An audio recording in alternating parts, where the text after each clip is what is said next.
السلام علیکم۔ آج ہم دوسرے پارے کے چوتھے رکوع کی 166 آیت سے دیکھیں گے کہ ان آیات کے اندر اللہ تبارک و تعالیٰ نے کن لوگوں کا ذکر کیا ہے۔ استبرأ الذین اتبعوا، جبکہ بیزار ہو جائیں گے وہ جن کی پیروی کی تھی، من الذین اتبعوا، ان لوگوں سے جو کہ ان کے پیرو ہوا کرتے تھے، وراء العذاب،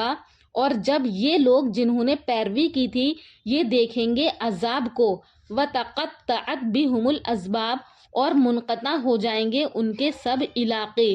یعنی اس آیت کے اندر یہ بات بیان کی گئی ہے کہ دنیا کے اندر جو بھی لوگ ہیں، یا پھر یہ اس وقت کے لوگوں کو بھی خطاب ہے جو مشرکین لوگ ہیں، تو وہ لوگ حضور صلی اللہ علیہ وسلم کو چھوڑ کر اگر کسی کی پیروی کرتے ہیں تو یہ لوگ جان لیں قیامت کے دن جب یہ اس بات کو دیکھیں گے کہ ان لوگوں نے جن کی پیروی کی تھی دنیا کے اندر، تو قیامت کے دن وہ لوگ ان سے الگ ہو جائیں گے، ان کی کوئی سفارش نہیں کریں گے اور نہ ہی ان کے کوئی کام آئیں گے۔ تو یہ پیروکار لوگ جب یہ دیکھیں گے کہ یہ ہم سے الگ ہو گئے ہیں اور انہوں نے ہم سے سارے اسباب منقطع کر لیے ہیں، یعنی ایسے ہو گئے ہیں جیسا کہ ہمیں پہچانتے ہی نہیں جبکہ دنیا میں ہم ان کی پیروی کرتے تھے، تو ایسے لوگوں کے بارے میں کیا ہے؟ تو آگے اللہ تعالیٰ ارشاد فرما رہا ہے کہ وقال الذین اتبعوا، اور کہیں گے وہ لوگ جنہوں نے پیروی کی تھی، لو ان لنا، کہ کیا ہی اچھا ہوتا کہ ہم کو مل جاتا،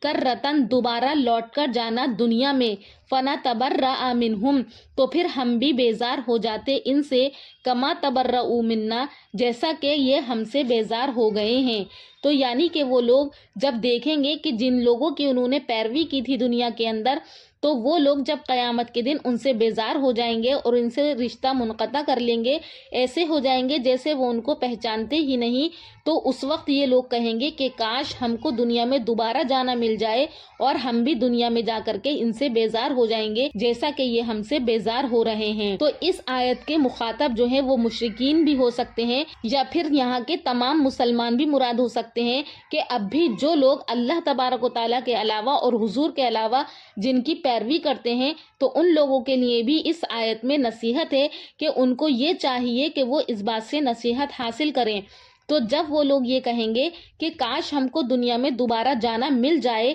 تو اللہ تعالیٰ کہے گا کذالک یریہم اللہ، اسی طرح اللہ تعالیٰ دکھلائے گا ان کو اعمالہم، ان کے کام کو، حسرات علیہم، جو کہ صرف ان کو حسرت دلا رہے ہوں گے، یعنی وہ صرف مرنے کے بعد اس وقت ان کو دنیا میں جانے کا موقع نہیں ملے گا، صرف وہ اس بات کی حسرت ہی کر سکتے ہیں۔ وما ہم بخارجین من النار، اور وہ ہرگز نکلنے والے نہیں ہیں من الناری، جہنم سے، یعنی اب دنیا میں آنے کا ان کو موقع نہیں ملے گا، بلکہ اب وہ اپنے کاموں کی سزا کیا ہے بھگتیں گے اور ہمیشہ ہمیشہ وہ لوگ جہنم میں رہیں گے۔ تو اسی لیے ہم کو پہلے ہی اس بات کو سوچنا چاہیے کہ ہم دنیا میں رہ کر کس کی پیروی کر رہے ہیں۔ اللہ اور اس کو رسول کو چھوڑ کر اگر ہم کسی کی پیروی کرتے ہیں تو وہ سب پیروکار ہمارے کیا ہیں، قیامت کے دن ہمیں کوئی فائدہ پہنچانے والے نہیں ہیں۔ ہمیں حضور صلی اللہ علیہ وسلم کی اور اللہ تعالیٰ کی ہر حال میں پیروی کرنی ہے۔ اور آگے کی آیت میں اللہ تبارک و تعالیٰ ارشاد فرما رہا ہے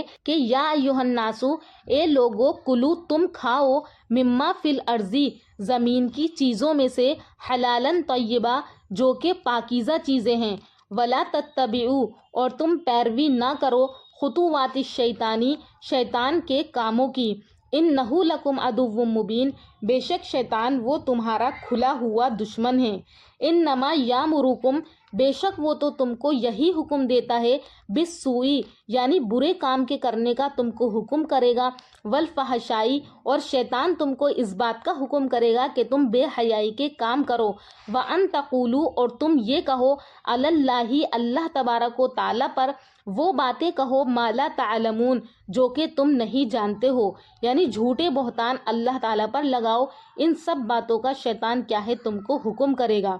تو اس آیت کے اندر یہاں پر اللہ تبارک و تعالیٰ نے اس بات کو بیان کیا ہے کہ بعض مشرکین لوگ جو تھے تو وہ بتوں کے نام پر جانوروں کو چھوڑ دیتے تھے، اور جانور چھوڑنے کے بعد وہ اس بات کو جو ہے تعظیم سمجھتے تھے کہ ہم اپنے بتوں کے نام پر جانور چھوڑ رہے ہیں، اور پھر ان جانوروں کو تعظیم کے بنا پر وہ ان کے گوشت کے کھانے کو حرام سمجھتے تھے، اور پھر وہ اپنے اس کام کو اللہ تبارک و تعالیٰ کی رضا کا ذریعہ سمجھتے تھے، اور یہ سوچتے تھے کہ ہم یہ جانور جو اپنے بتوں کے نام پر چھوڑ رہے ہیں تو یہ بت ہمارے لیے جو ہے اللہ تعالیٰ سے شفاعت کا ذریعہ بنیں گے۔ یعنی مشرکین کے اس عقیدے کو رد کرتے ہوئے اللہ تبارک و تعالیٰ نے فرمایا کہ اے لوگو، تم کھاؤ جو کچھ تمہارے لیے زمین میں ہے، یعنی پاکیزہ چیزیں جو ہیں، جو جانور اللہ تعالیٰ نے تمہارے لیے حلال کر دیے ہیں، تم ان کو کھاؤ۔ تم اپنے طریقے سے ان کو بتوں کے نام پر چھوڑ کر ان جانوروں کو اپنے اوپر حرام مت کرو۔